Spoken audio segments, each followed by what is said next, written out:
Yo, Atlas speaking, and welcome to the Atlas Fanfic channel. Today I'm back with What If I Was Reborn in Naruto and Became the Sage of Six Paths Successor Part 2. The playlist of the story is above. And with that being said, let the tale begin. Chapter 8, Problematic. He looked at Naruto, who somehow found his way on top of Cole's chest. So this is what it feels like to be a parent, he said to himself. I could get used to this. Cole quickly into sleep. Cole found himself in Naruto's mindscape again that night. He looked around and found Kurama with a bored look on his face. Why hello again, Kurama-chan. Kurama sneered at the suffix he used, fuck you fleshbag. The demon continued to sigh and say, we need to talk. I'm all ears, Cole replied with a small smile on his face. Kurama's eyes looked down and then back up to Cole's face. He growled lightly to himself before saying, I'm sorry for blowing up at you like that. I was surprised to meet someone with the old man's chakra and who knew my name after all these centuries. Kurama gave another appraising look at Cole before continuing. What exactly did the old man tell you? Cole looked at the demon.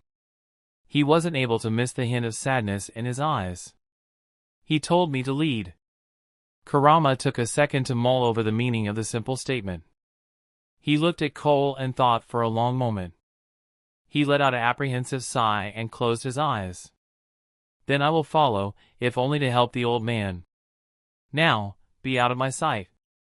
Cole woke up when light came through the window of the room. He yawned a bit and looked to where Naruto was still sleeping. Cole thought to himself, welp, looks like I finally have a good excuse to not get up early. He chuckled in his head and laid his head back down. After a few seconds there was a knock at the gate. Cole grumbled and woke up Naruto so he could get up. Naruto let out a light yawn and rubbed the sleep out of his little eyes. Alright Naruto-chan, let's see who wants to see us so early in the morning. He got up and placed his blindfold on. He used his truth-seeking balls guide him through the house till he got to front door and dispelled them. Yes, hello, what can I do you for? Cole said as he opened his door. He didn't recognize the chakra signatures and he had to ask, who might you two be, and why have you come to my door this fine morning? The two elderly strangers looked at the eye-covered man for only a brief moment before they took their time to sneer at the child in the teen's arms. Cole noticed this when Naruto whimpered and held onto Cole tighter. I'd kindly ask you to not stare at my son, but since you two just ruined my good mood by frightening him, I'm going to tell you to stop looking at him and tell me who you are before I remove you both from my property. Cole warned the two while leaking a small amount of killing intent. The elderly duo instantly stopped looking at the child and their eyes became trained on the man's face. My name is Hamura, said a masculine voice. And I am Koharu, said a feminine voice. The male voice answered his second question. We came here to welcome you into the council and inform you that there will be a meeting today at noon that will introduce you to the rest of the council and discuss other village matters. Koharu continued where Hamura left off. Will you need someone to guide you to the conference room, Saint-Arusan?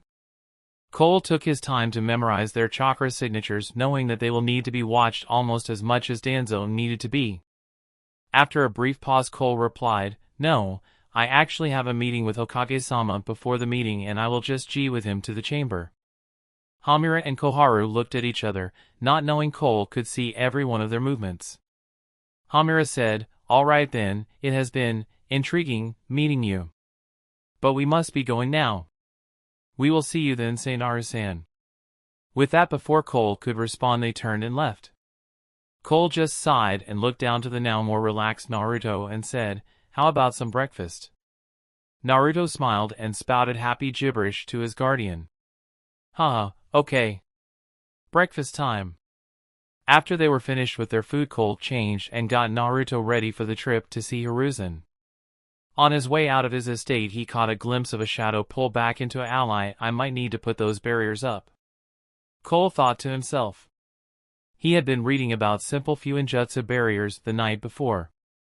He had read that there was a barrier that he could put up over a large area and make it so it warns him of any foreign chakra signatures crossing the boundary. Cole continued to the Hokage Tower, keeping his eyes peeled for anything suspicious. He caught a few more shadows. But other than that, he didn't notice anything other than the glare here or there. The quickly averted gaze. The muttered insult. When a citizen spat in front of Cole and nearly hit his boot, Cole looked dead in the man's eyes and let loose a focused killer intent that could put a jonin on edge. Safe to say the civilian ran away like a little bitch. That'll teach him, he muttered. The rest of the way to the Hokage Tower continued like this until he saw a familiar girl with purple hair and a brown trench coat. Hey Anko-chan, you on your way to that mission? Oh, hey Seinaru. Yeah, I was just waiting on the client so we could head off. It's just a simple escort mission, Anko said to her friend. She had been dreading the mission all day. So far all she knew was that the client was some know-it-all scholar that needed a bodyguard to Kawa no Kuni so that he could record the rivers and make some maps. She figured that he would be some nerdy weakling that would be afraid of everything. So the sudden appearance of one of her best friends and his adopted son made her day a lot better. She smiled and waved to Naruto, "Hey Squirt." Naruto giggled and shook a little hand at her, making both of the teens laugh. "Ah, excuse me," came a slightly hesitate voice from behind them. They turned to see a pale and skinny man wearing thick glasses. Anko, visibly deflated as she mumbled, called it. She looked to her client and said, "Hey, I'm Matarshi Anko and I'll be escorting you today. If you'll give me just a moment we'll be off." Before the pale man could reply, Anko turned back to Cole. "So, after I get back, would it be okay if I came back over for dinner?" Cole smiled and said, "Of course, I told you that you're welcome any time. I shouldn't be keeping you. I'll see you when you get back, Anko-chan." Cole walked off and Anko called out to him with a wide smile on her face, "I'll see you in a week. You better make something good, Seinaru." Cole waved without looking back and continued into the tower. When Cole got into the Hokage's office, he let out a tired sigh. "Ah, Seinaru-san. It's good to see you've made yourself at home," Hiruzen said as Cole took a seat in front of the man. Hiruzen looked at him for a second and questioned, "You aren't going to bring Naruto-kun with you to the meeting, are you?" Cole gave another tired sigh and replied, "Yeah, what am I supposed to do? I don't trust anyone in this village other than Anko-chan, but she just left for a mission. So, yeah, I'm bringing Naru-chan with me. Anyone who tells me otherwise is in for a rough time though." He gave a somewhat challenging look at the Hokage and Hiruzen just gave a light-hearted laugh. "Well then those people will have to look out now, won't they?" They chuckled for a few moments at the idea of Cole showing actual wrath instead of passive-aggressive challenges. So, Cole started. "What's on the agenda for today?" Hiruzen cleared his throat and began. "Well, first things first, the meeting later. There is going to be some distrust to you based on you coming out of nowhere. But we can handle that." Cole nodded and let the Hokage continue. "But, here's the hard bit. Once you show the Rinnegan, you're going to have a few people wanting answers on how it works. Are you willing to tell them?" Cole mulled this over for a moment before he replied, "I would gladly show them what could do, but I would have to warn them that most of the abilities are very deadly." Cole finished with a sly smile. He adjusted the wiggling Naruto in his arms and said, "So, is there going to be anything else on the agenda I should know about?" Hiruzen shook his head in the negative. "No, just some village matters and other clan disputes. You should be able to pick up on what we are doing quickly." He paused for a brief second before adding, "You'll want to make a good first impression, especially since you'll be the youngest council member we have ever had. So be prepared for some words to be had about you." "Don't worry, Hokage-sama," Cole replied with a slightly sly edge to his voice. "They will learn fast not to look down on me because of my age." It was time for the meeting and Hiruzen guided Cole to the council room. Cole had switched his mask out for a blindfold and acted to be blind. They went inside and took their seats. Cole was 3 seats to the left of Hiruzen of the circular table. A few minutes passed and council members from both the Civilian Council and Shinobi Council filled the chamber. Once they were all in their respective places, Hiruzen began the meeting. "All right, is everyone here?" Nara Shikaku rose from his seat and said, Iniochi is on a mission, so he is absent for the day. Everyone else is accounted for. He sat back down in his seat and looked with a calculating eye at the newest edition of the council. Very well then, Hiruzen started. I'd like to start off this meeting today by welcoming Uzumaki Seinaru to the council. He was interrupted by a member of the civilian council. Hokage-sama, are you positive this child is an Uzumaki? We were led to believe the Uzumakis were extinct. The large man took back his seat after saying his piece. Hiruzen looked at the man and said, do you doubt the judgment of your Hokage? If I say he is a Uzumaki, then he is a Uzumaki. Seinaru-san here is another survivor from Yuzu and found his way to Konoha after hearing there was others of his clan here in Konoha. Another man who was seated next to the other man who told his piece stood and decided to cross a very thin line with Cole, Hokage-sama, that also calls in the issue of why he has brought that child with him. Cole looked at the man. Even behind the blindfold the man could feel the eyes on him. Excuse me for my rudeness, but, Cole replied. Based on the condition I found him in when I arrived in Konoha, I hardly trust the welfare of my new son to anyone in this village, so excuse me for being a caring father to one of the very few survivors of my clan. The ice and utter contempt in Cole's words towards the man made him seat himself without another word. Now, are there other questions for our newest member? Hiruzen asked his council. Hyuga Hayashi stood from his seat and turned to Cole. Uzumaki-san, could you tell us why you blind yourself? Your eyes show no sign of damage and you are quite too young to have gone blind. Cole looked towards Hayashi's direction and sighed. He removed his blindfold but kept his eyes closed.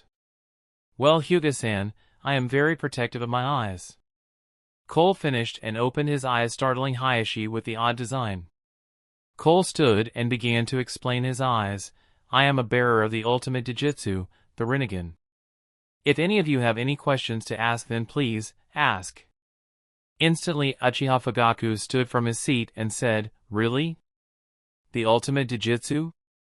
I take offense, Uzumaki-san, there are no Dijitsu in the world greater than the Sharingan. Cole looked to the Uchiha and said, even if the Sharingan is, and pardon my language, a bastardized form of the Rinnegan? Fugaku fumed and said, What do you mean, bastardized? Cole took a breath in and explained, the Rinnegan are the eyes of the Rikudu Sannin himself.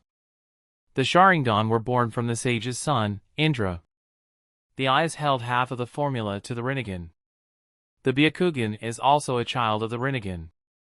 Shikaku stood and decided to ask the question everyone wanted to hear before Hayashi and Fugaku exploded at the younger male. Uzumaki-san, would you mind telling us what the Rinnegan is capable of? Cole looked at Shikaku and eased his look. Sure, there are 6 different traits to the Rinnegan.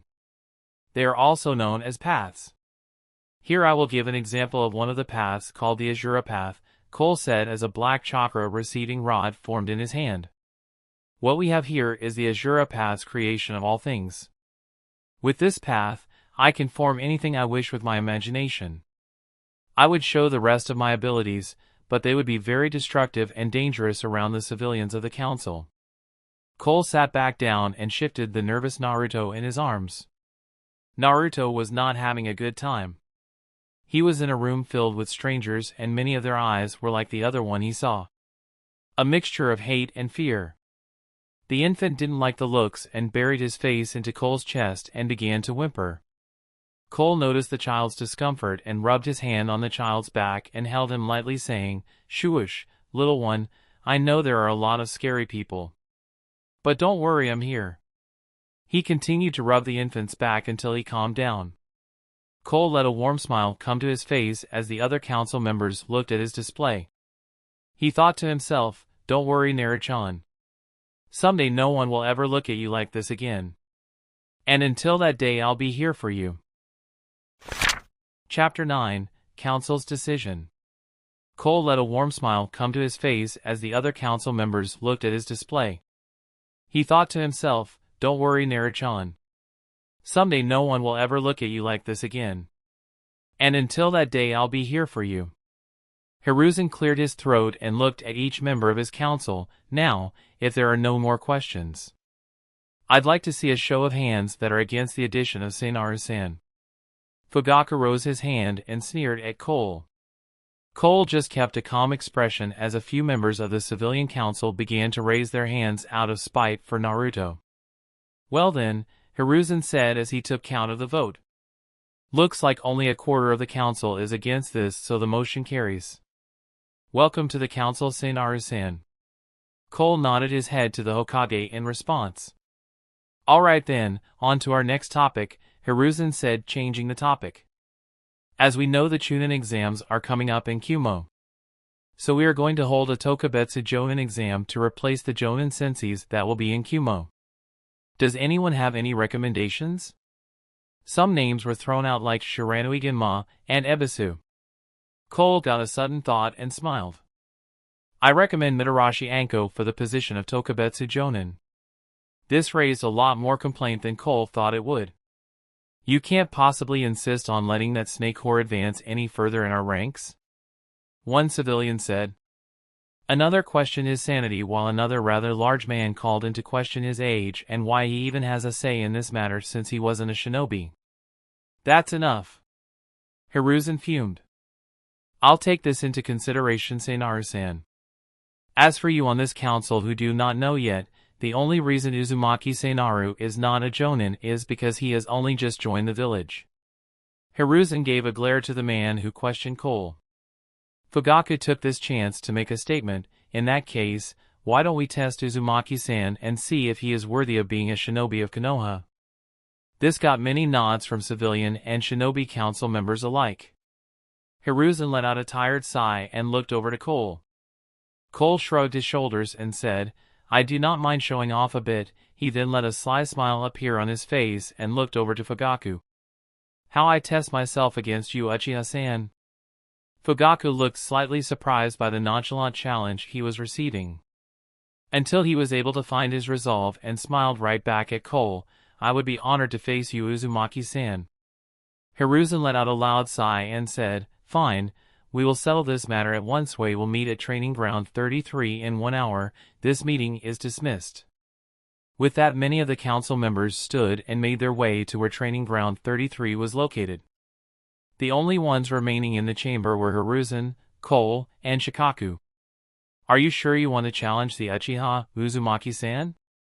It might not be a good idea for you to incur their wrath with them being the head of police here, Shikaku said to Cole with a slight smirk on his face. He was looking forward to seeing someone put Fugaku in his place and show him that the Uchiha have grown weak by only relying on the Sharingan. Cole picked up on this and smirked back at the Nara. Don't worry, Shikaku-san, the Uchiha will know not to test my patience after today. Hiruzen was also looking forward to two things: seeing that pretentious Uchiha put in his place, and to see just how powerful the Oracle was and the extent of his Rinnegan. About an hour later, the council was at Training Ground 33 to see their newest member face off against the head of the Uchiha and military police. This spectacle also gathered a large group of civilians and off-duty shinobi. Hiruzen offered to hold Naruto.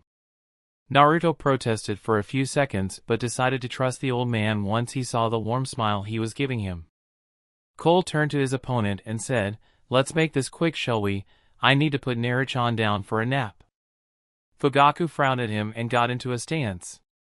Fine then, he replied. I will have to finish you quickly and show you the strength of the Sharingan. The two looked at each other for a moment before Cole reached a hand out to his older opponent. Bansho Tennin, he said lazily. Fugaku was puzzled for a moment before he was forced off his feet and sailed through the air towards his opponent. Once he reached Cole, Cole gripped his neck and slammed the poor Uchiha into the ground with enough force to make it crack. Well, you were right about one thing, that was fast, Cole said. But before he was pronounced the winner, Fugaku poofed into smoke and was replaced by a tree branch. Cole let out an impressed hub before he was engulfed in flame. Fugaku walked out from behind a tree and smiled. But it faltered when he saw that his flame jutsu was being absorbed by the younger man.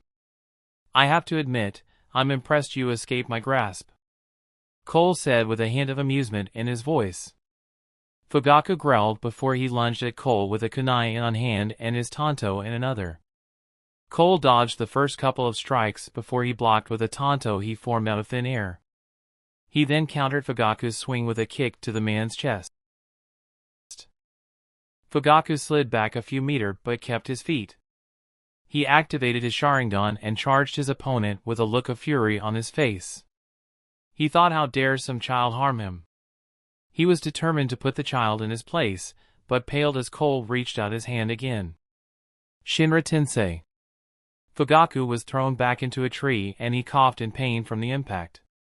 How couldn't I see what that attack was? I have the Sharingan, damn it. He stood back up and was furious. Katon, Gokakyu no Jutsu. Fugaku roared as he let loose an enormous fireball. Cole just looked at it unimpressed and just absorbed the jutsu again, much to his opponent's annoyance. Is this all the Uchiha clan can do? He asked with a bored tone. Fugaku looked pale and asked, how did you do that? Cole just yawned and said, it would be the Preta path of the Rinnegan. What I pushed and pulled you with would be the Deva path. And this is the animal path.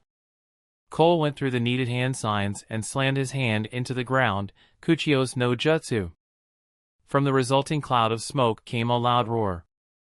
This is one of my summons, the Manticore. The Uzumaki's voice rang out from the smoke and it cleared, revealing a massive lion, 3 times the size of its tall master, with a tail of sharp and jagged spikes. Its eyes were the same as the Uzumaki and it had strange piercings that lined its muzzle and ears. And Fugaku was completely terrified. In his many years as a Konoha shinobi, he had never met such a beast. Its eyes pierced his soul and he began to shake in utter fear. Fugaku began to stutter and fell to his knees. Cole smirked and released his summons. I believe I have shown enough of my abilities. He then casually walked over to Hiruzen and nodded in thanks as he took the half-asleep Naruto from the old man. As he left, he continued to smirk, leaving behind a speechless crowd, and went home. The Hokage was speechless.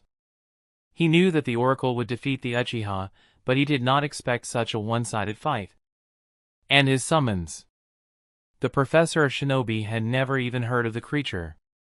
It was fearsome indeed, but he didn't even know what it could do. But he figured, if looks could kill, that beast would be akin to the plague. He desperately needed to know if what the Oracle said was true. That he would never harm Konoha. Because at that moment, the Sandaime Hokage of Konohagakure did not even know if he stood a chance against the young man. When Cole got home, he fed, changed, and then put his adopted child down for a nap. Cole sighed as he flopped down on the couch in the living room. He was exhausted. Using the Rinnegan's abilities at rapid fire like that was a heavy toll on his reserves. Especially using the animal path since he had yet to master it. Cole got to thinking of what he could do while Naruto was napping. He decided to put up the barrier around the estate walls, but that only took 20 minutes to complete and he was bored out of his mind. After a few moments of boredom, he nearly gave himself a concussion from how hard he smacked his head. He had forgotten that he had an entire vault of unlearned ninjutsu and fuinjutsu at his disposal. He got up and found himself a few fuinjutsu scrolls and got to work. By the time he heard Naruto wake up from his nap, he had a complete mastery of basic storage seals. With the help of the Rinnegan, fuinjutsu was an extremely easy concept. It was like the seal would just unravel itself before his eyes and show all of its secrets to him. He decided that he would continue to work on fuinjutsu until he was satisfied that if he came across any of the Hiraishin kunai, he would be able to unravel the secrets of Minato's fearsome technique and use it for himself. But for now he had a hyper-infant to take care of. When Cole walked into the nursery, he noticed that Naruto was sitting up on his own. Well, look at you, little guy, you learn quick, he muttered. He knew that babies would learn to sit up and crawl and possibly walk before their first birthday, but he was only 3.5 months old. Cole picked up the happy child and brought him outside to the backyard. Cole set him down among a clutter of toys that he found in the nursery. And Cole sat next to him with another fuinjutsu scroll in hand. As the infant happily gurgled and played with his plethora of toys, Cole began to learn weight and gravity seals. After a few hours, Naruto got hungry again and Cole brought him inside to eat. All around, the rest of the day was uneventful. All until that night. As Cole lay down with Naruto to go to sleep, the newly formed barrier was breached. Cole instantly got up and went to the front door, still carrying Naruto in his arms.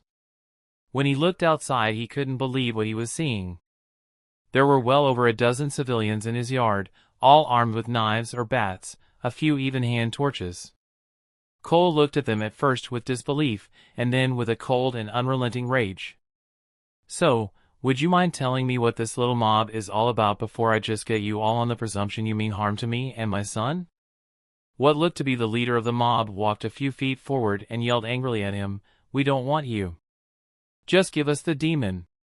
We will rid whatever hold it has over you and you'll be safe from it." Cole just let his killing intent spike as the civilian finished his piece. He didn't let the intent loose based on what the man said, but on the reaction Naruto gave the man. As soon as the man stepped up, Naruto began shack a cry in his arms. The infant had such a strong grip on his shirt he thought he would tear it. Once the civilians felt the intent, they paled. Cole took one step towards them and said, "And what makes you think I need saving from my own son? Now if you would remove your sorry assess off my property before I kill every last one of you, it will greatly ease Naruto-chan's mood." Every word Cole said had a thick layer of ice to it. However, the lead villager just kept up with his rant and said, "Not without the demon, we won't leave until Y-." The man never finished his question. Cole was in front of him in a heartbeat, with one of his hands on the top of the man's head. Cole looked him in the eyes and coldly said, "Die, you scum." With that he continued to use the human path to tear the man's soul from his body. When the other villagers saw this, they ran as fast as they could, not even once looking back to see if the terrifying youth was following them. After that night, rumors of a soul-eating monster spread, and the new Uzumaki clan head was a terrifying man that made a deal with the Kyuubi to gain power. Cole became one of the most feared men of the village that night. And the Hokage disliked the news of his new councilman from his village. Chapter 10, Kurama's Deal. Cole became one of the most feared men of the village that night. And the Hokage disliked the news of his new councilman from his village. Hiruzen was, to say the least, furious. He was woken up in the middle of the night to receive news that some civilians trespassed on the grounds of one of his councilman's home with the intent to harm him and his family. He wasn't necessarily angry at Oracle, he was completely within his right to kill the man. He had broken a major law, one that was punishable by immediate death. And he had broken the deal the Hokage had with the youth. What Hiruzen was most angry about was that the rest of the civilian council and a few of the shinobi councilmen, Fugaku, were complaining about the Uzumaki's ill-advised actions towards civilians and demanded immediate punishment. The next day both Hiruzen and the Rinnegan bearer were found between a rock and a hard place. They were in a meeting and the civilian council was up in arms about Seinaru's actions. He has no right to kill civilians. He needs to be punished for what he has done, said the same councilman that had questioned the Uzumaki about his skills as a shinobi. Hiruzen was completely done with the subject at this point and let his anger at the bickering civilians explode. He has the only right to do so. They were both trespassing on a shinobi of Konoha's private property, and they broke the law I had placed 3 months ago. I have had enough with these complaints. If you want to blame someone for the death of the civilians, then blame the ones who broke the laws, not a loyal shinobi of this village. Hiruzen ended his rant with an angry sigh. He sat back down in his seat and looked at the pale faces of his council. Yamanaka Iniochi stood hesitantly and said, "Excuse me, but I still have a question for Uzumaki-san." He waited for Hiruzen to give the go-ahead before continuing. Once he got it, he continued, "We performed a search of the victims' minds to see if they actually broke any laws, but, once we entered their minds, they had no memories at all.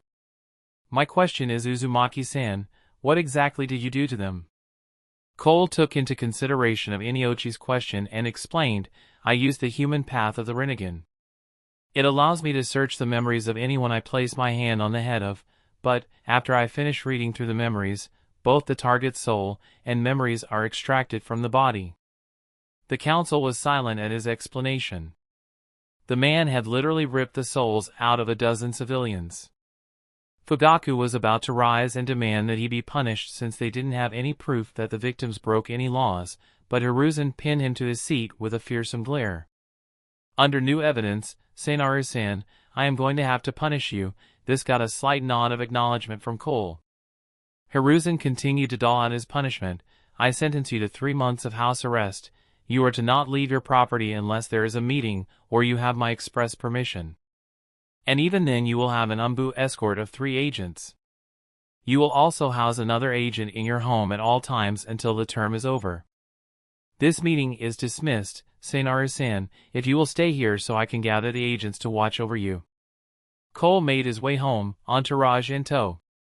Once he made it home, only one of the 3 went in with him. And he thanked the Hokage for his generosity of giving him one dog-masked agent that he knew quite well. Hatake Kakashi was assigned to watch over the oracle while he was at home. A job he knew would either be troublesome or extremely boring. He was about to open a little orange book when the Uzumaki asked, "So, Kakashi-san, you hungry?" Kakashi thought for a moment and shrugged his shoulders and said, "You cook?" Cole returned his shrug and replied, "I dabble. Also, you don't have to hide your face around me, I already know what it looks like." Kakashi was thrown off by this and was about to ask when Cole stopped him before he could, "Do I need to go through my whole introduction again? I'm an oracle, remember, seer of the future." Kakashi nearly face-palmed at this and just went along with it. They had a pretty fantastic lunch of soup and sandwiches. Kakashi even ate without his mask on, revealing a handsome face with a lone freckle next to his mouth. At first Naruto was uncomfortable around the new person, but he began to open up to Kakashi. He was that the man didn't mean any harm and didn't have the same eyes as a lot of the people he had seen that day. The infant was a little spooked when the kind old man had raised his voice. So the child was already on edge. But soon enough he was sitting on the ground playing with the calm and collected teen. Cole smiled at the interactions between Kakashi and his sensei's son. He sat on the couch going through a few more Fuinjutsu scrolls. Kakashi was a little intrigued by the fact the powerhouse of an oracle would be reading basic Fuinjutsu scrolls, but he didn't bother asking. He just continued to humor the hyper-infant in front of him.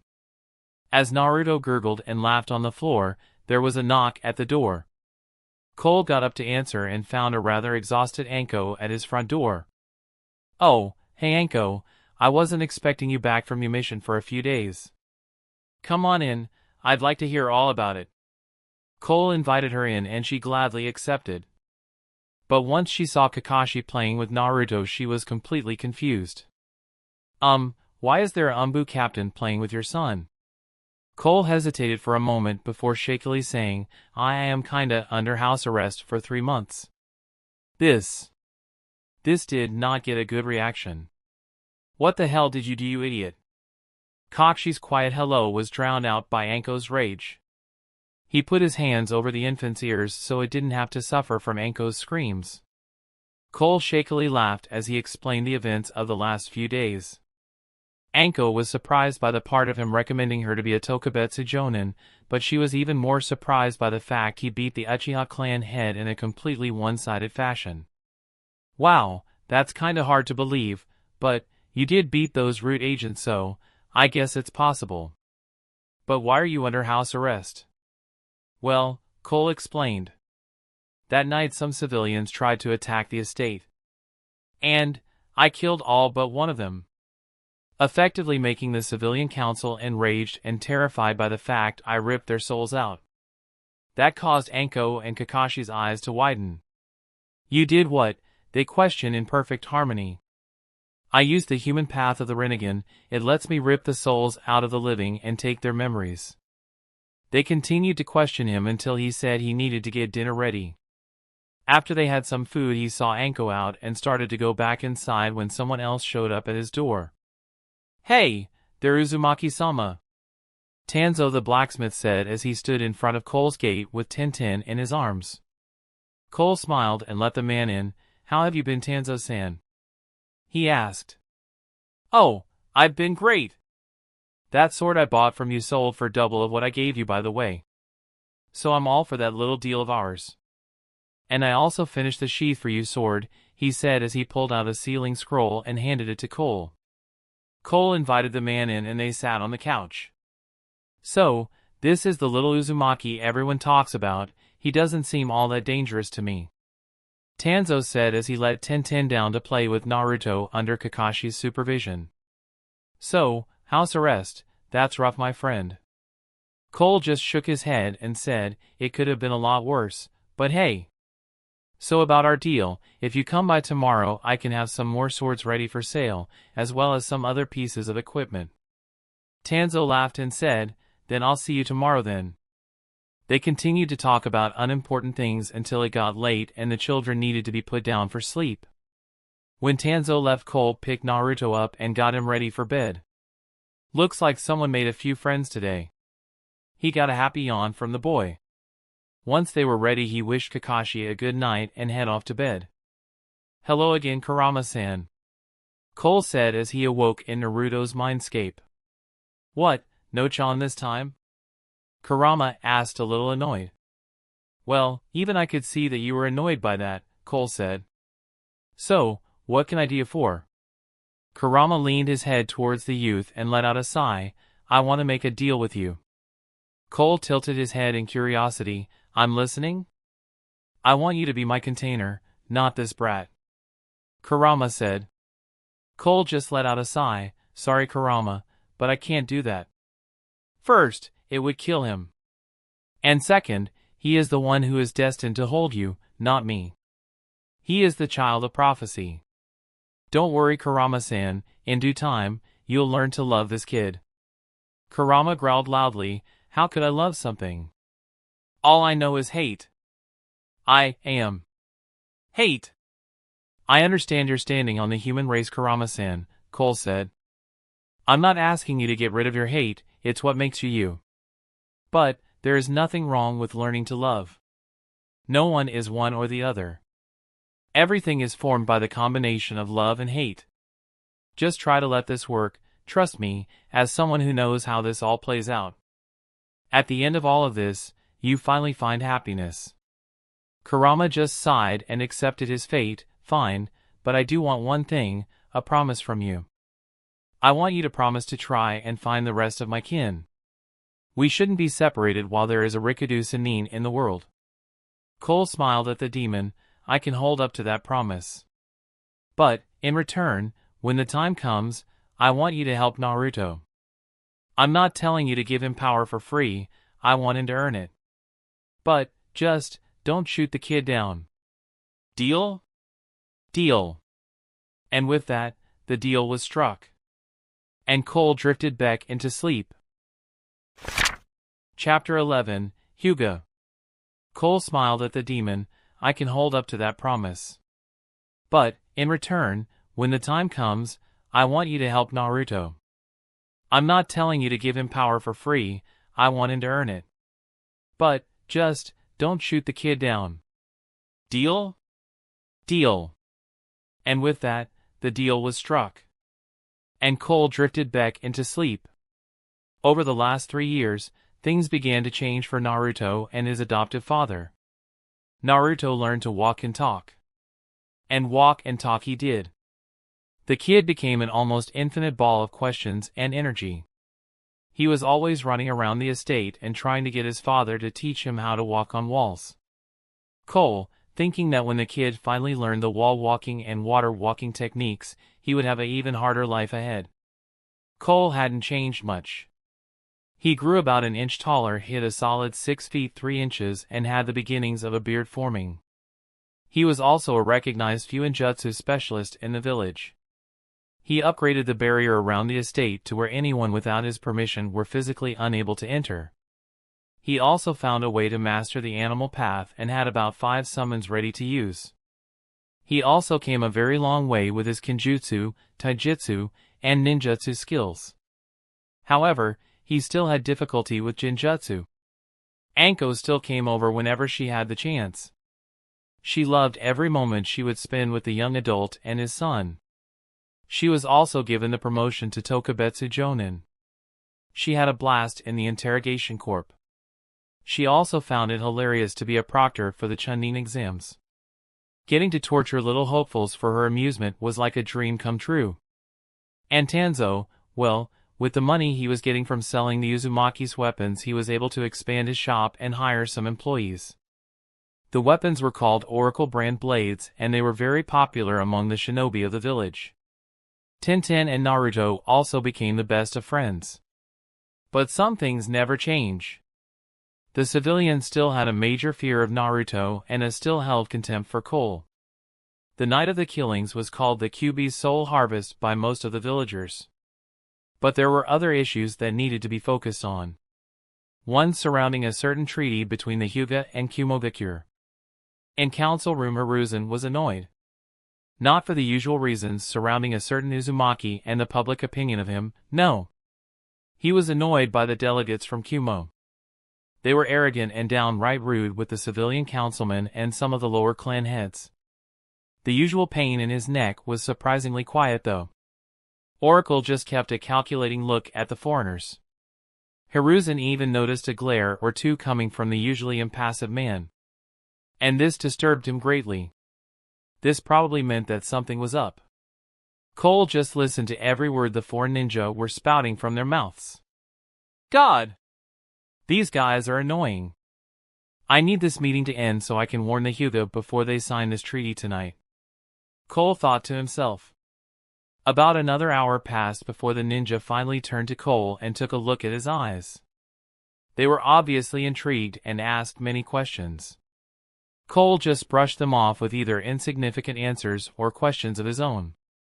This annoyed the crap out of the delegates, but it also let him keep his secrets. Once the meeting ended, Cole rose and quickly made his way to Hayashi, who at the moment was still speaking to the delegates.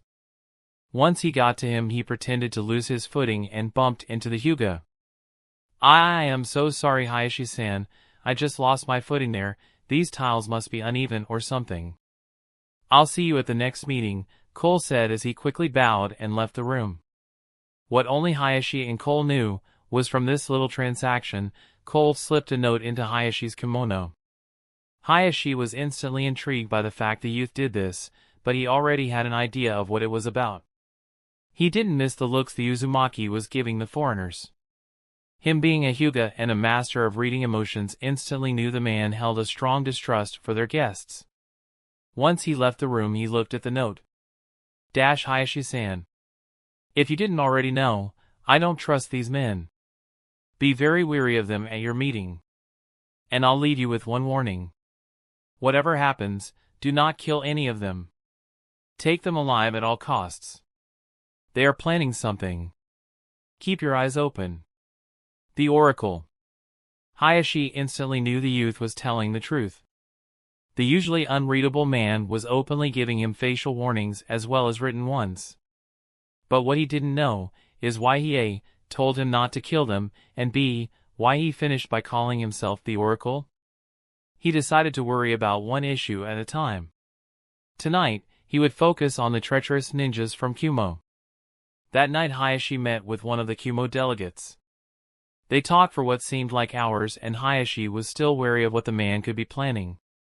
Their talk went on until they were interrupted by none other than Hayashi's twin brother Hizashi. Hizashi, what is the meaning of you interrupting this important meeting? Hayashi demanded in fake fury. Before the meeting began, he had told Hizashi to purposely interrupt the meeting if there happened to be any foul play on Kumo's part. The four nin fell for the trap. Within a mere second after the idiot's attention was switched from Hayashi to Hizashi, he was paralyzed by Hayashi. Well, Hizashi, what did they attempt? Hayashi asked his twin. They tried to kidnap Hinata-sama. Hizashi replied with a slightly furious tone. His glare never left the partially conscientious Kumo nin. Hayashi-sama, this is an unforgivable crime. Why have you told us not to kill the perpetrators? Hayashi, for his part, figured out pretty fast why the Uzumaki warned them about killing the men. Kumogakure could easily file complaint that the men did what they did on their own accord and demand retribution for the insult of accusing them for such treachery. But with them alive, they could get confessions out of them and have them testify.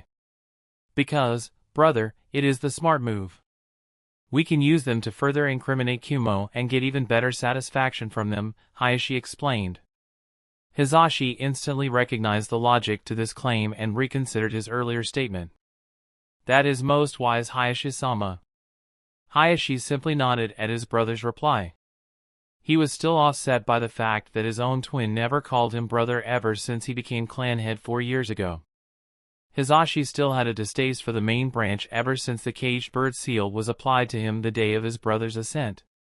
Turn them into the military police, they will handle the rest, Hayashi said as he let out a tired sigh.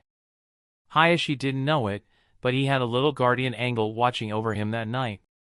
Or should we say, under him. Cole was hiding in the ground using Dojo Igyo. He heard every word of the meeting as well, confirmed that none of the Kumo-nin were killed in the attempt. Cole made his way home that night, pleased that he was able to complete phase 1 of his little plan. The next phase started in the meeting that morning. The next morning Cole found himself in the council room, and the topic of the day just so happened to be the events of the night before. Hiruzen sent word to Kumo and demanded retributions for the actions of their shinobi. For the meantime, the 4 nin were put into prison and were under constant watch. After the meeting, Cole was asked by a somewhat peeved Hayashi to speak to him for a moment. Hayashi pulled him down the hall of the building where no one could listen in on them. How the hell did you know that would happen? Hayashi hissed at the Uzumaki. Cole let out a slight smirk. Well, here's something most don't know about me. My spy network is both large and effective, Cole lied. Hell, some even compare it to Jiraiya-sama's spy network. Hayashi just held a glare at the man. I don't believe you, Uzumaki-san. Cole shrugged his shoulders, knowing the emotion seer would be able to pick up on the obvious lie. I can't tell you here, Cole explained. However, if you were to invite me and Naru-chan over for dinner, I could explain the situation to you in private, Cole said as he looked at his hands, letting his somewhat suspicious tone do the job his eyes would have. Hayashi's glare intensified before he conceded. He needed the information on how the Uzumaki knew of the plot. He did end up saving both his daughter and stopped possibly worse events that would have came if any of the Kumo-nin had died. Fine, he said through gritted teeth. You and your son are to come tonight then? That is acceptable, Hayashi-san, and one more thing, Cole said.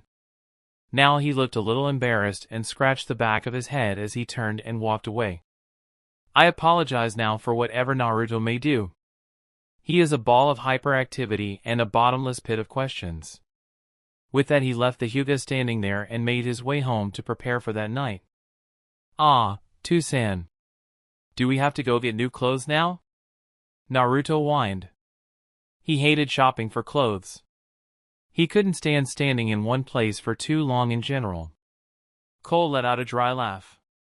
Yes, Naru-chan, we need to get some more tasteful clothes. We invited over to the Hyuga compound for dinner after all, and we need to impress them. Naruto pouted for a second and mumbled, this sucks, it's gonna be so boring. Cole looked down at his adoptive son. Now Naru-chan, he said in a reassuring tone. It won't be all that bad. They have a couple of kids your age there. I believe their names are Hyuga Hinata and Hyuga Niji. I'm sure you can make friends with them in no time. He finished with a smile. The thought of having the chance to make new friends seemed to brighten Naruto's mood. So far his only friends were Tenten and Kakashi. But Kakashi was a little old to call him a friend, more like an uncle or older brother figure. Once they entered the shop, Cole noticed a small child with familiar pink hair sitting next to a woman with light brown hair behind the counter. Cole raised a hand in greeting and said, Hello, me and my son here are looking for a couple of formal kimonos for an event we are going to tonight. The woman went wide-eyed at who she was seeing stroll into his small shop, the famous and feared Uzumaki clan head. She broke out of her stupor and hastily bowed to him and said, It would be an honor to assist you, Uzumaki-sama. She hurried from behind the counter and took their measurements. Little Sakura was a little surprised by her mother's sudden urgency. She had never seen her act so respectful to anyone. She just stood back and stared at the new customer curiously. She was most intrigued by the older of the two. He was taller than anyone she had ever seen and had really long and shiny white hair. But what caught her eye the most was his strange eyes. She had never seen anyone with eyes like his before. She also looked at the little boy who was about his age, but there wasn't anything to look at, other than his funny-looking whisker marks on his face. Once Mabuki had their measurements, she asked, "Do you have anything in mind already, Uzumaki-sama?" Cole tilted his head and for a moment and thought. "How about something black and gray for me, and a pale blue and white for Naruto here?" Mabuki simply nodded and said, "Good choice, Uzumaki-sama, I'll go see what I have." Once she turned around, she saw Sakura staring and hissed at her daughter, "Sakura, don't stare at the customers." Cole chuckled and smiled at the young girl who quietly blushed and obeyed her mother.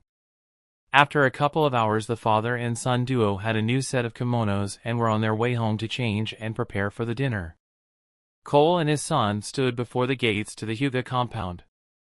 All right, Cole thought. Phase 2, get Naruto hitched start. Chapter 12, Contracts. Cole and his son stood before the gates to the Hyuga compound. All right, Cole thought. Phase 2, get Naruto hitched start. The gate guard bowed to the quests and said, "Welcome to the Hyuga compound, Uzumaki-sama. Hayashi-sama and the rest of the Elder Council are waiting. If you would follow me." Cole smiled to the man and said, "Thank you, lead the way." The guard turned and led the Uzumaki duo into the compound. Once they crossed the gate, two things happened. The first was a non-stop barrage of questions from Naruto. One's about the compound, who the guard was, why they needed to be escorted, why their eyes looked weird. But the most important question was why he had the feeling someone was following them. Cole hadn't even noticed the little stalker until Naruto had the feeling of being watched. Cole just thought to himself, "Damn Hinata. You are really good at this whole unnoticeable thing. No wonder Naruto never knew you were watching over him." Cole turned his head in the direction of the little girl. Hinata had been hiding behind the corner of a building, and when Cole looked at her and smiled, she gave out a barely audible eep and ran. "Tusan? What are you smiling at?" Naruto asked. Cole looked down at his son and said, "Oh, nothing, Naruto-chan. I was just happy." Once they arrived at the main house, no pun intended, they were greeted by Hayashi and his wife Hana, /N.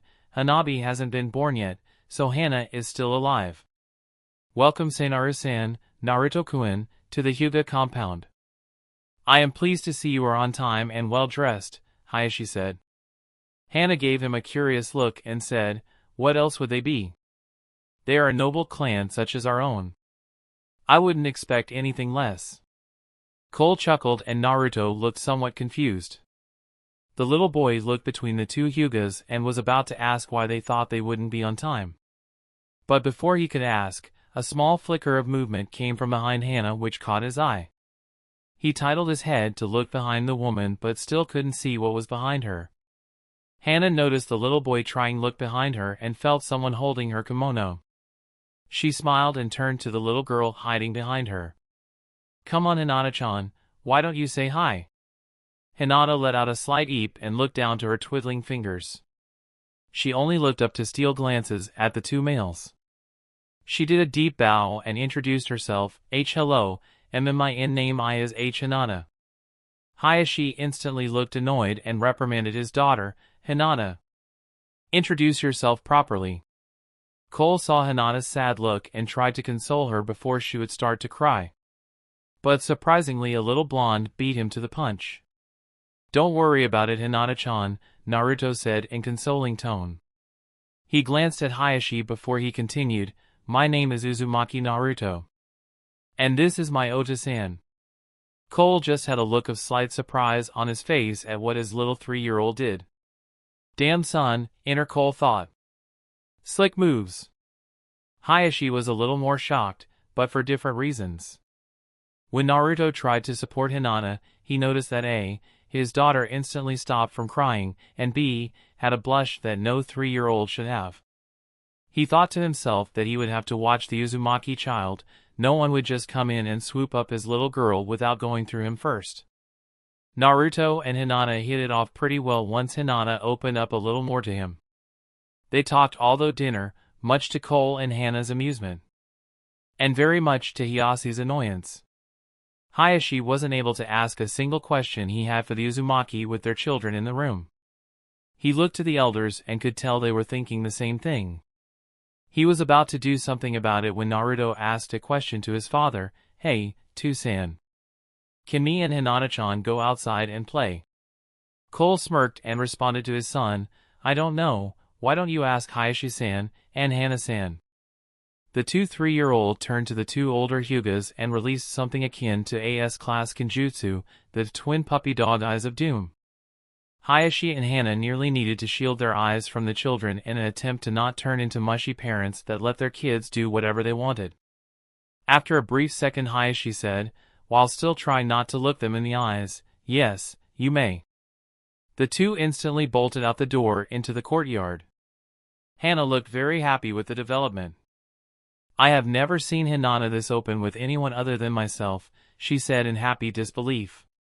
Cole smiled warmly to where the kids ran off to. Naruto seems to have that kind of effect on a lot of people. He is full of surprises. Hayashi cleared his throat. "Now that the children are no longer here, why don't we get down to business?" Cole turned back to the Hyuga head with a look of absolute seriousness. "Ah, yes. I believe you had some questions for me?" "Indeed," Hayashi started. All of the elders stared at Cole's face as to tell if he was lying or withholding any truths. "I wanted to know how you really came to know of the treachery of the Kumo delegation." Cole let out a long sigh and said, "Well, I guess new introductions are in order, but remember this, what I am about to tell you is AS class secret and is to only be discussed with me or the Hokage. If I even hear of you disclosing this information to anyone without my permission, I am at liberty to kill not only you, Hayashi-san, but the entirety of the Hyuga clan. Are we clear?" Cole let some killing intent slip with his words. This caused all of the elders to pale and shack slightly. Hayashi just gulped slightly and nodded. Cole instantly pulled a 180 with his mood and took a mask out from his sleeve. He stood and put the mask over his face. "I am known as the Oracle, Seer of the Future, and chosen one of the Rikudu Sennin to raise the child of prophecy," Cole said as he did his intricate bow he hadn't had the chance to do in 3 long years. Hayashi looked at the man before him. "And you expect me to believe that?" he deadpanned. "If you do not tell the truth, then I will dash." He was cut off by Cole, who raised his index finger to shush the Hyuga. "I am completely truthful, Hayashi-san," he said as he slid his mask to the side of his head. "I never lie, and if you are wondering, no, I am not Uzumaki. It is a cover I am using to keep myself hidden while I raise the child of prophecy. Hokage-sama already knows this and is allowing the facade." Hayashi could tell by just looking into the man's eyes, he was telling the truth. "Well then," Hayashi started. "This is a lot to take in. Am I correct to assume the child is Naruto, and that he plays a key role to the world's future?" Cole raised a thumbs up. "Bingo." Hayashi sighed and thought for a moment. A thought appeared in his head. Does Naruto have the potential to unlock the Rinnegan? Cole shrugged and said, "It is unlikely, but not entirely impossible. There are certain DNA modifications that can be done to him to unlock the Dijitsu. But, if you are wondering, no Rinnegan in history is as powerful as mine, other than the Rikudu Sennins. So Naruto could use it, but not to the extent that I can." Hayashi began to think again. He didn't know what to say about the new information. Who are Naruto's real parent? Hana spoke up.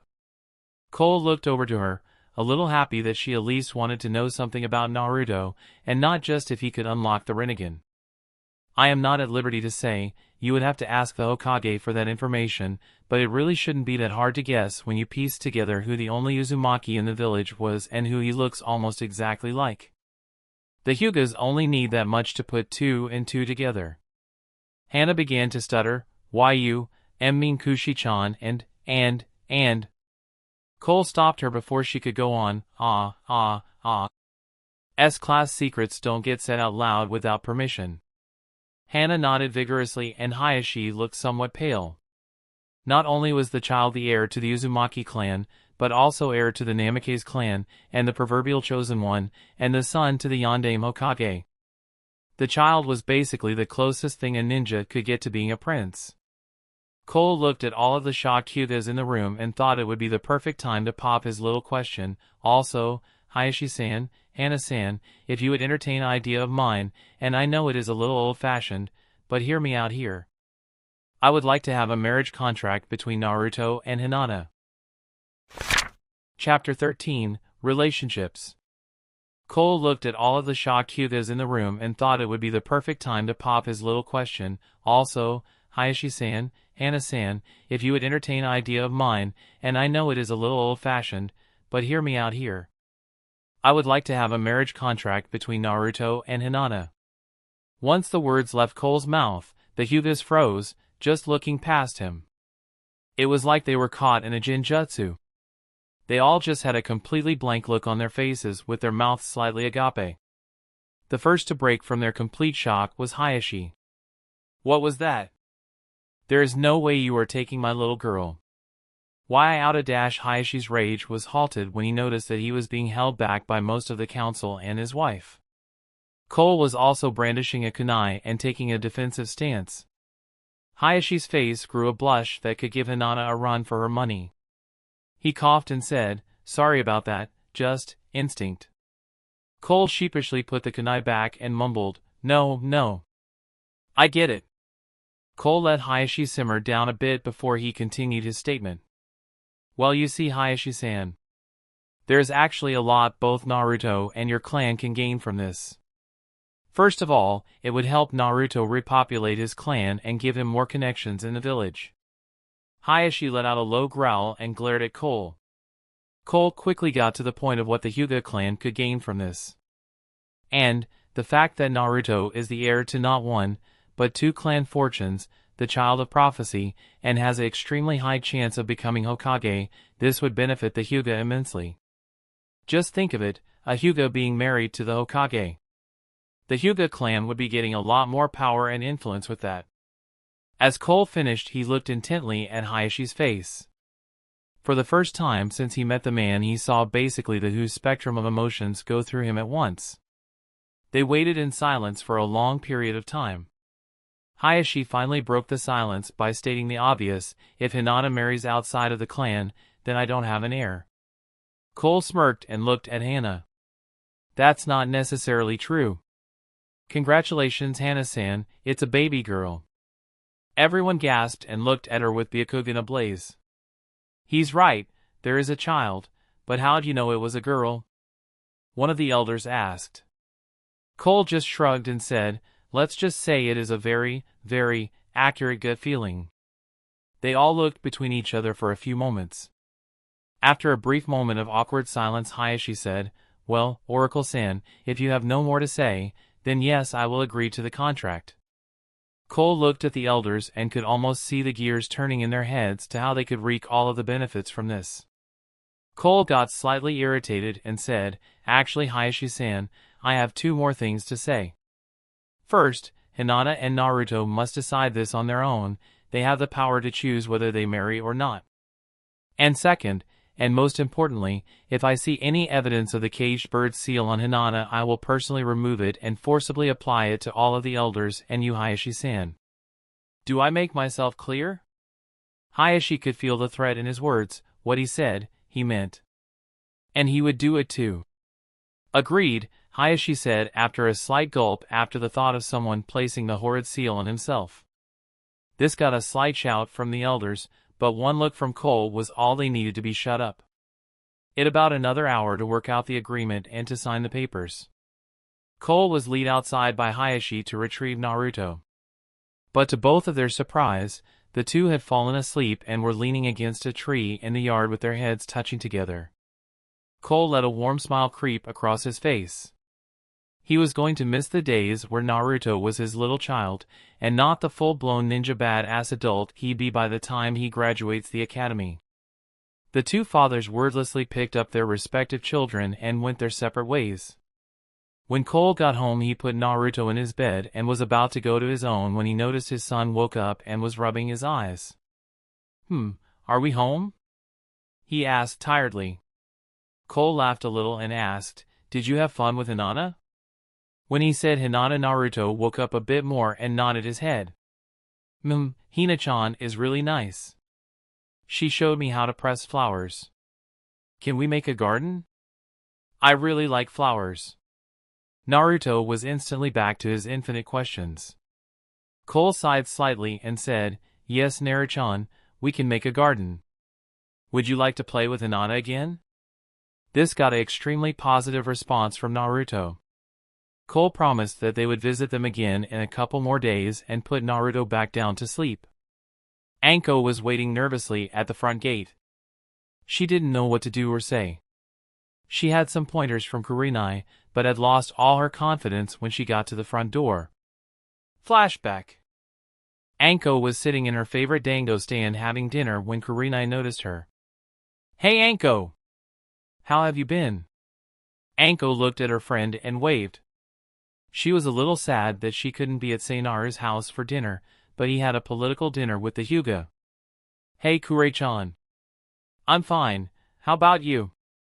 Kurenai instantly caught on to Anko's mood and questioned, "Why aren't you over at Uzumaki-sama's house having dinner? You always have dinner dates with him. You didn't break up, did you?" Anko reddened and stammered, and no. He has a political dinner with the Hyuga tonight. Besides, we aren't going out, he just helps me out since no one in the village serves me besides here. So he lets me eat over there. She looked down at her food, red as a tomato. Kurenai, and the owner of the shop who had been listening in, raised an eyebrow and gave Anko a dry look. "Oh, really?" they said in unison. Kurenai continued, "Anko, how long has he been letting you eat over at his house?" Anko looked at her and back to her food, 3 years. Kurenai nodded and continued, "And who is the only one besides Kakashi he trusts to watch over his son?" Again Anko only glanced, "Me." This time the shop owner finished the rant, "And what is the only reason anyone would put up with you for 3 years? Anko reddened more than she ever had, and Kurenai and the owner both spelled out the answer, LOVE.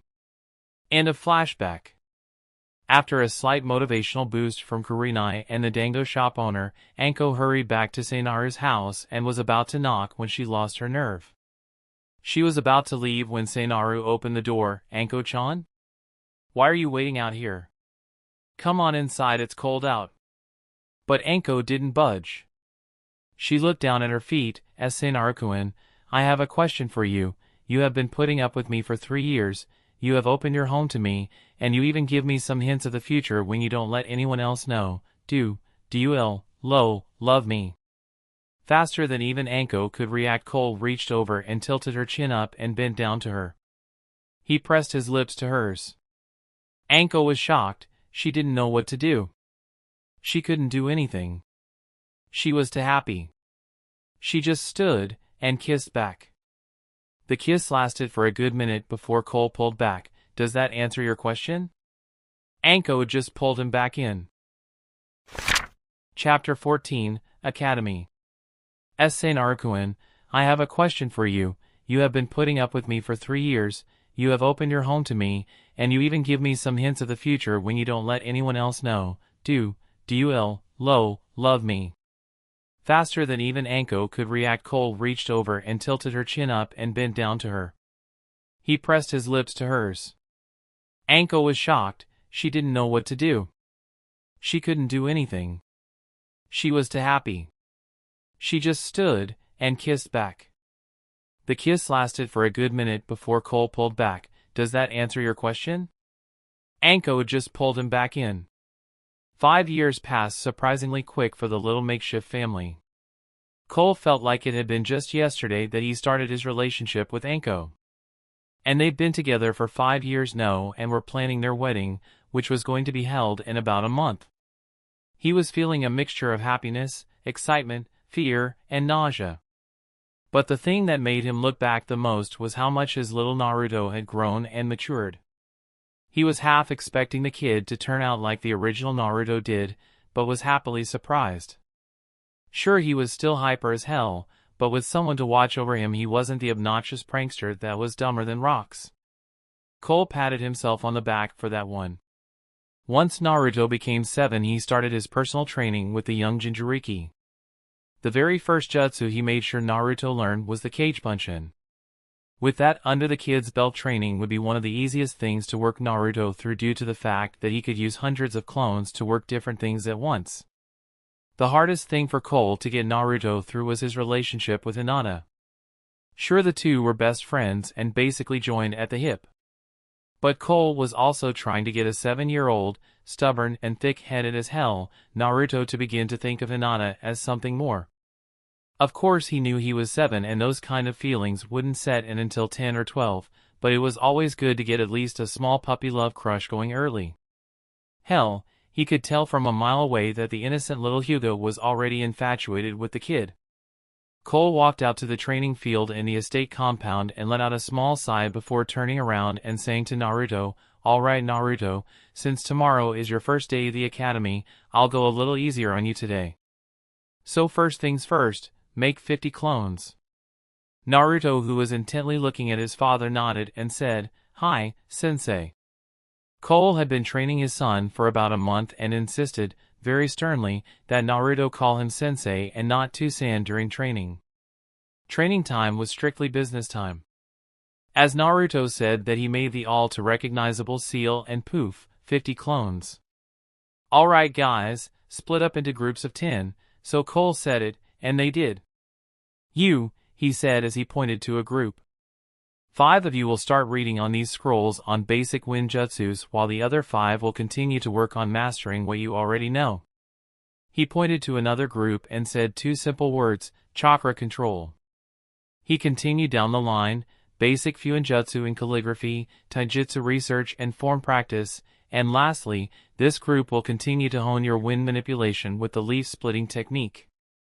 The small army of Narutos saluted and went off to do their training. Cole turned to his son and said, "Now Naruto, how do the resistance seals feel?" Naruto smiled and said, "I can move around without the use of chakra anymore." "So does this mean we are going to up the level, sensei?" Cole shook his head and said, "No, not today. I wouldn't want you to be struggling to move around at the academy. So I'll put them on after class tomorrow, and while you are at class I will lower the level until you can move without chakra." Naruto nodded and asked, "So what are we going to do, sensei?" Cole looked at him with a critical eye for a good 5 seconds. Naruto paled a little, thinking he was going to have to spar against him again. That was not fun at all. His father barely knew of the word restraint. The last time they spared, his father accidentally put poor Naruto through a wall. A stone wall at that. He instantly relaxed when he saw his father smirk. "Today, Naruto, we celebrate you going to the academy." The father and son walked down to a familiar corner-side food stand where they met up with Anko.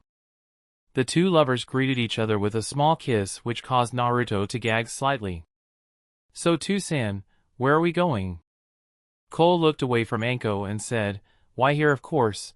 I have heard nothing but good things about this particular stand, and I thought we should give it a try."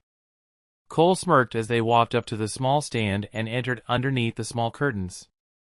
"Welcome to Ichiraku's," said a young teenager. "I am," said her greeting as she turned around, but as soon as she saw who the customers were she froze.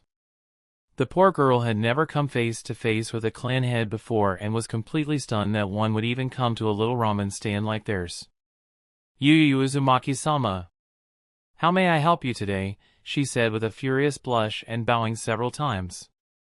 Cole chuckled and Tucci spun around, shocked by the words his daughter said. "My, Uzumaki-sama, what a pleasure to meet you. What can I get for you?"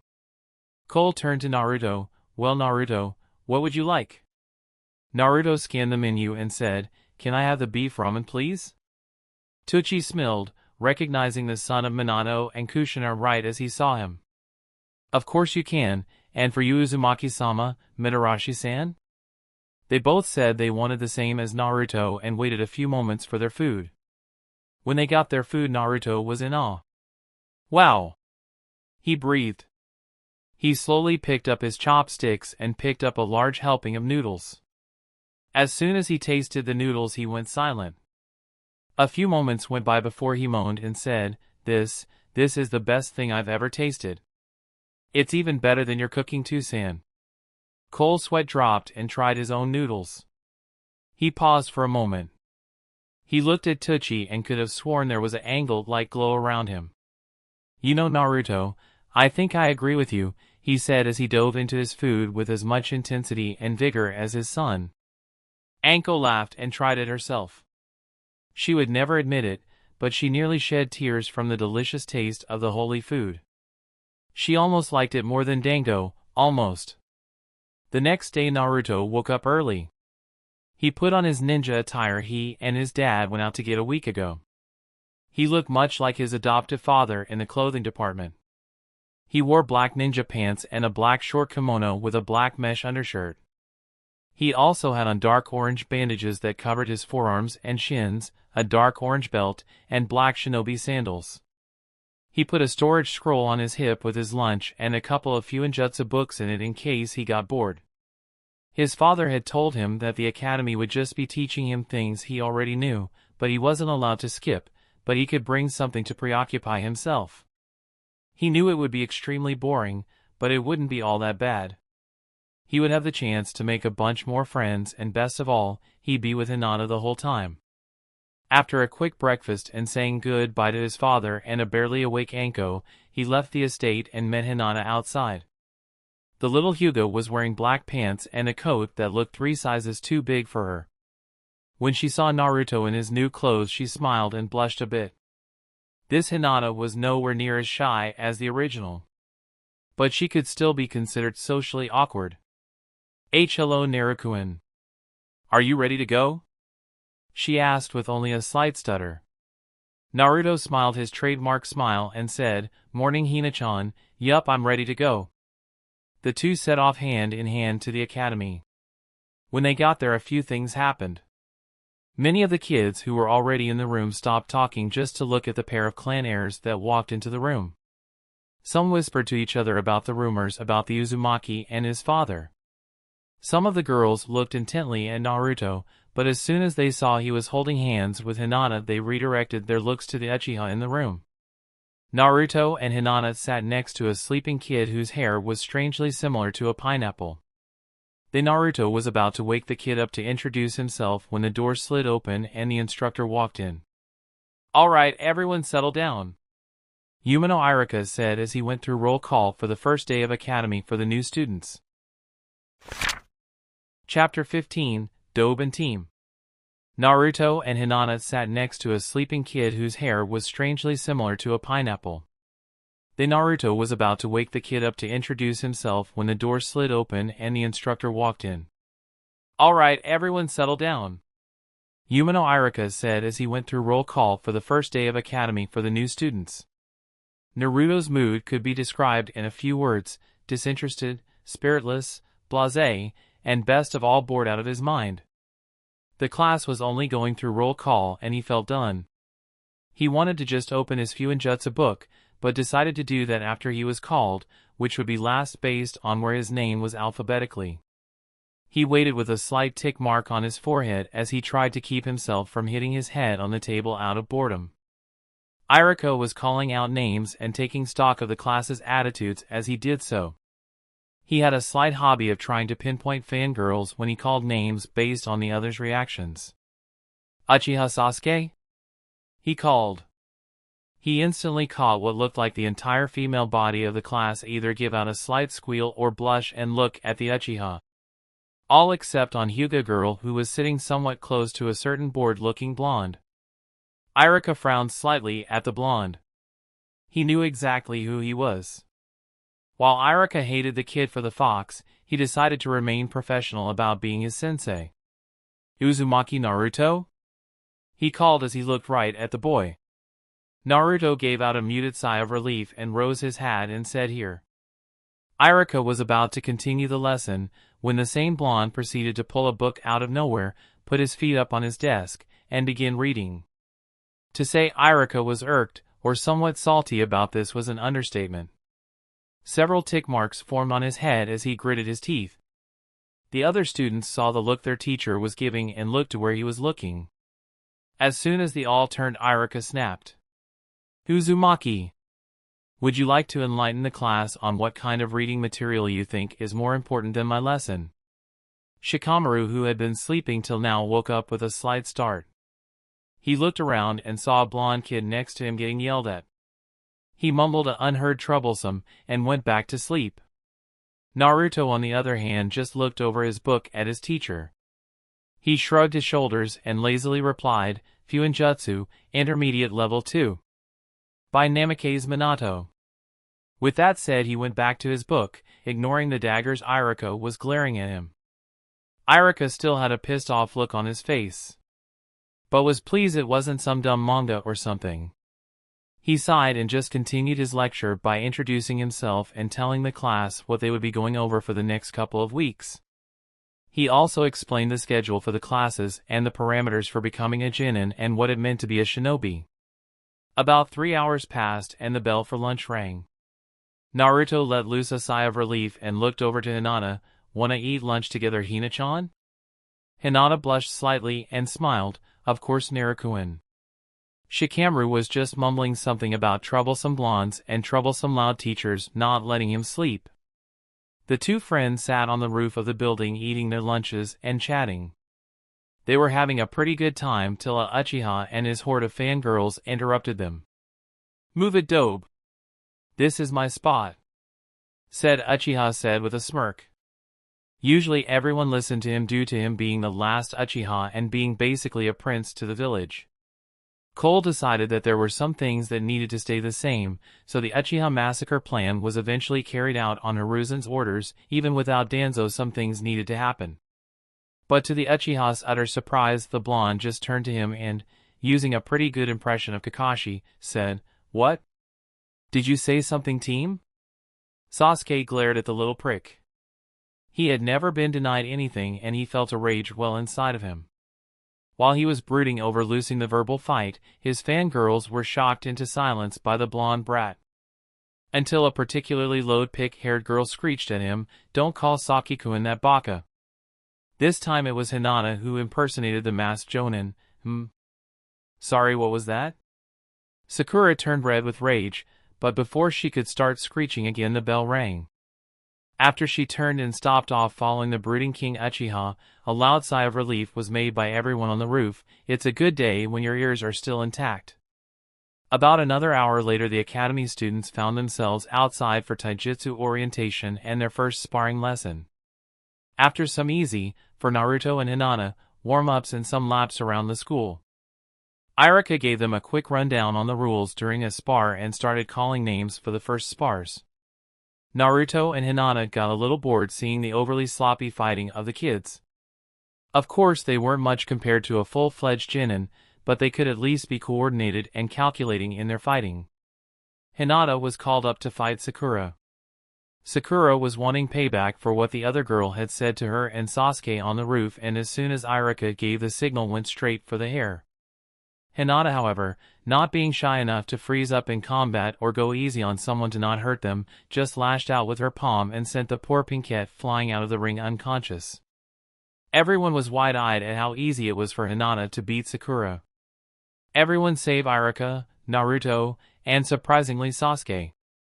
Irika knew exactly what the Hyuga clan was capable of and saw the beating of a fangirl like it was nothing. Naruto was smiling that his best friend was strong and was happy for her for winning. Sasuke had a single eyebrow raised and thought she could be interesting. Irika cleared his throat to get everyone's attention and called out the next fight. Sasuke versus Naruto. Both of the boys looked at each other before entering the ring. Sasuke had a smirk and was eager to kick the dobe's ass. Naruto was calm, calculating whether the Uchiha was actually strong or just all talk. They entered the ring and waited for Irika to give the signal. Once he did, Sasuke took his clan's taijutsu stance and smirked at Naruto. You ready, dobe?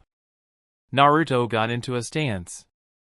His hands were clenched lightly and had his arms up in a boxing-like guard. His left leg was forward and slightly bent, and he was lightly bouncing from foot to foot. "Sure, team, when you're ready to give up, just say the word," he replied, returning the smirk. Sasuke snarled and charged the blonde. Chapter 16, Rivalries. Naruto got into a stance. His hands were clenched lightly and had his arms up in a boxing-like guard. His left leg was forward and slightly bent, and he was lightly bouncing from foot to foot. "Sure, team, when you're ready to give up, just say the word," he replied, returning the smirk. Sasuke snarled and charged the blonde. As the Uchiha charged, Naruto smirked. The other boy tried to hook a kick towards Naruto's head, but he backstepped out its range. As soon as the kick passed, Naruto dashed forward. He got into the off-balance boy's guard and delivered a few quick punches to his chest and finished the combo with an elbow to the temple. Sasuke was dazed and knocked on his ass, but still in the ring. Naruto just got back into his mobile stance, waiting for his opponent to get up. Iruka noticed that Naruto was giving Sasuke the chance to get up and keep fighting. He would have to get him to not do that. If a shinobi has the chance to finish his opponent, they take it. He made it a mental note for now. He was still wondering what kind of taijutsu Naruto was using.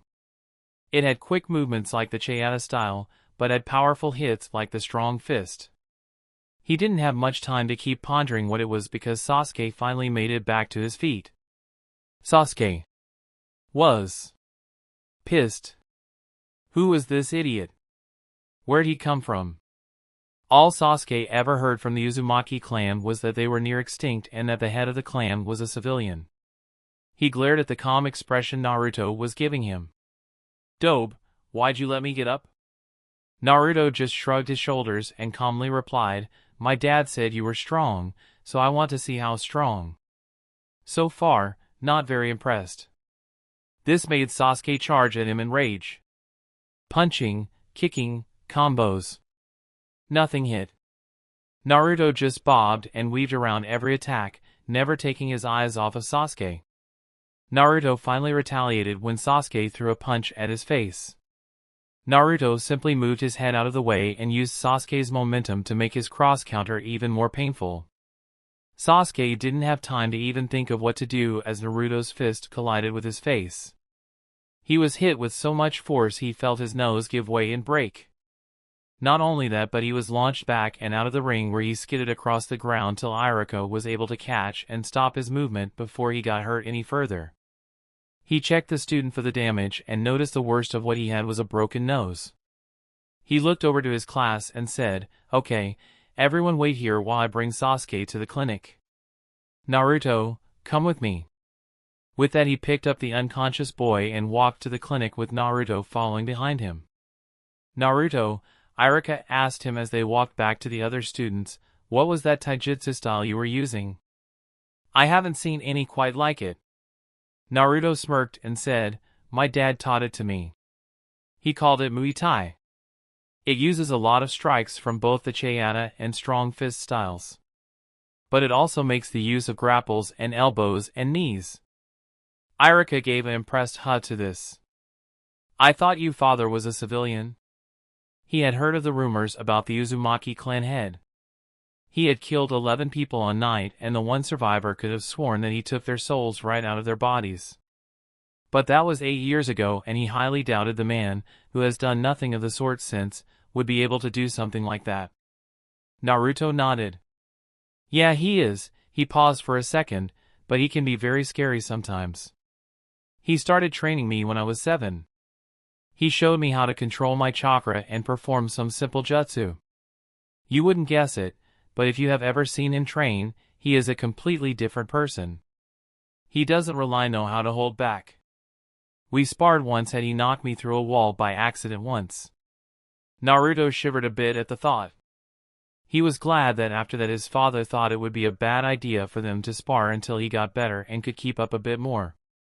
Not saying he didn't like sparring with his dad, it's the whole knock through walls business that offset him. "Really?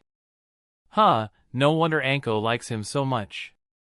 Naruto shivered a bit, Don't get me started on how Anko knees and acts during training. I think C likes seeing people bleed. Irika laughed a bit but cut himself off. Wait, what am I doing? This kid is the QB. I can't become friends with him. Irika shook his head and told Naruto to get back with his classmates. Naruto happily complied, but noticed the shift in tones and wondered what happened. He made his way back to Hinata. A kid with a little dog was trying to talk to her, but she was obviously uncomfortable, and when Naruto showed up she gave a sigh of relief. She turned to her friend, Good job Naruto-kun. The other boy looked at Naruto with slight glare and introduced himself. Sup, I'm Kiba. Naruto matched his look and introduced himself as well. They continued to stare each other down, and Hinata was getting a little worried. They finally looked away when Irika called them over for kunai and shuriken practice and lessons. Alright, 3 at a time, come up and take a shot at hitting the targets, Irika said as he set down crates of kunai and shuriken. Naruto and Hinata went up first and Kiba decided to go up too. They each took 3 kunai and threw them at the targets. Kiba hit 2 of them while Hinata hit all 3, one of the kunai hitting the bullseye. Naruto also hit all 3 and had 2 hit the bullseye while the third was just slightly off. Irika was generally impressed that 3 new students were able to hit the targets and hitting the bullseye no less. As the rest of the class went through, many hit the targets but no one else got a bullseye. When Sasuke came back out they were on shuriken. About the same thing happened with the shuriken that happened with the kunai, except Hinata didn't hit a bullseye and Naruto only hit 1. When Sasuke got up he was able to pin all 3 shuriken into the bullseye. This made his fangirls go crazy and he gave a smirk to Naruto, basically saying, "What now?" Naruto just gave a half-impressed huh. After a few more rounds of throwing, the day of academy came to an end and everyone started on their separate ways. Cole had been waiting for Naruto's first day of class to end. He knew that originally, Naruto would become depressed seeing everyone go home with their parents, so he made it his personal mission to not let him feel like that ever again. He saw Shikaku, Choza, and Inoichi waiting outside as well. "Hello Shikaku-san, Choza-san, Inoichi-san. Are you waiting for your kids Oswell?" Shikaku smirked at the Uzumaki. Shikaku actually had a liking for the Uzumaki for showing up Fugaku all those years ago, and for being a pretty lax kind of guy. Nara could support that kind of thinking. "Hey Seinaru-san. Yeah, we're waiting for the little brats. I swear, if Shikamaru is anything like me, Yoshino is going to kill the kid before he graduates." Cole openly laughed at that. He had met Yoshino a few times and completely agreed that Shikaku and Shikamaru have it pretty rough. "So, Choza cut in, how are things with Anko?" Cole turned to the hefty shinobi and explained the wedding would be in a month. "Well, good for you Seinaru-san. Just one thing, don't let it end up like the Nara over here.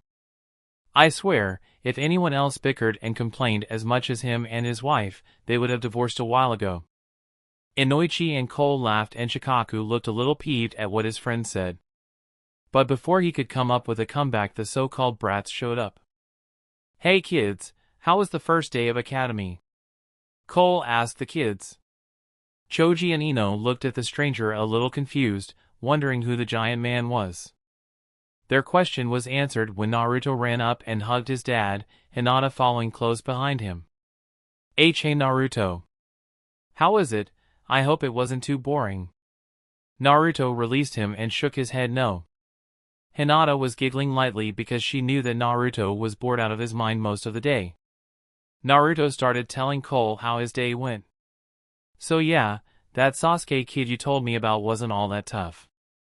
I accidentally broke his nose in a spar." Cole just let out a sigh when Ino started to yell at Naruto for breaking Sasuke-kun's nose and talking bad about him. Inoichi looked very sad that his daughter was a part of that little fan club and just hung his head and sighed. Cole turned to him and put a hand on his shoulder and shook his head slightly, matching his sigh.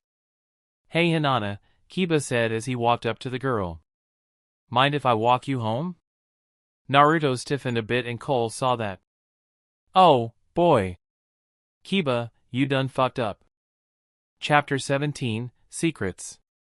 Naruto stiffened a bit and Cole saw that. Oh, boy. Kiba, you done fucked up. And Cole was right. He done fucked up. The poor boy didn't even know what kind of trouble he got himself in. Naruto was giving the poor Inuzuka a death glare that could only be seen by Cole and the boy. Kiba, for his part, was doing very well not to let his legs shake and faint on the spot. He began to sweat and the little Akumaru started whining. Why you know Hinata, I forgot my mom needed me to get something, I'll see you tomorrow. He then ran off in the opposite direction. Cole let out a sigh of relief that it didn't become violent. Ino was just looking at the poor kid who was running away. Hey Hinata, I think he likes you, she told the Hyuga with a raised eyebrow. Hinata just smiled and turned to Naruto and said, Naruto-kun, can I come to your house for dinner tonight? Ino gaped at the girl. Well, she certainly has priorities. Naruto scratched the back of his head. I don't know, Dad, can Hina-chan come over for dinner? Cole looked down to his son. Well, I was thinking of us going to Ichiraku's again to celebrate, but if Hinata is coming we can't go there. He immediately regretted saying this when he looked into their eyes. No. No. No, no, no, no, no. And oh. Not those eyes. Not those evil, evil, evil eyes of utter adorableness.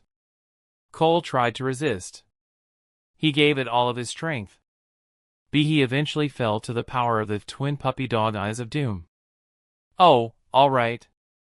If Hinata doesn't mind we can still go to Ichiraku's. Hinata and Naruto looked at each other and grinned evilly. Those devils. They know. This is not going to end well. Cole thought for a moment as they were walking to the ramen stand. He immediately looked to his wallet and began to cry anime tears. He had forgotten that Hinata could out-eat Naruto in ramen. He was in for an economic crisis at the end of this. Tucci, on the other hand, had the feeling he would be making a lot of money tonight. 3 weeks later. Well, Cole has never felt so nervous and scared in his life. He was also never as happy and excited about something in his life. He was very conflicted. This is the feeling someone gets when they are about to change something in their lives forever. And this change involved a very outspoken purple-haired woman. When he saw her, he couldn't believe his eyes. She was the essence of beauty. His heart melted when she looked into his eyes nervously. He stumbled on his words and nearly fainted from pressure. But her smile kept him going. Her smile powered him to commit to change, to take a leap and not have any cares. She completed him.